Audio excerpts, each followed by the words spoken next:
Nagdadrugs daw po ang ating Ako Pangulo. po. Ito sabihin ko sa inyo, ha? Ito sabihin ko sa inyo. And put this on record. Kung meron isang anak na uliran, na mahal niya ang tatay niya, yan si Presidente Bongbong Marcos. Bakit? Alam ni Oka ito. 1980s, namamatay noon si Pangulong President Ferdinand Marcos Sr. Kailangan may mag-donate ng kidney. Alam niyo ba kung sino nag-donate? Ang ating Presidente, President Bongbong Marcos.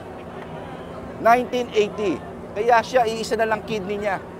Isipin mo, bibigay mo sa tatay mo. Hindi mo alam kung mamamatay ka rin. Hindi mo, at that time, this was close to 40 plus years ago. Hindi mo alam ano epekto sa iyo. He was in his 20s. Will he have the same quality of life? Gaganda ba ang kabuhayan ng ating Pangulo? Isipin mo.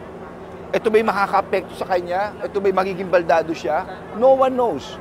Pero iisang alam natin, ganung magmahal ang ating Pangulo. So on record, he only has one kidney. At hindi lang yun. Ang ating Pangulo ay asthmatic. May asthma siya.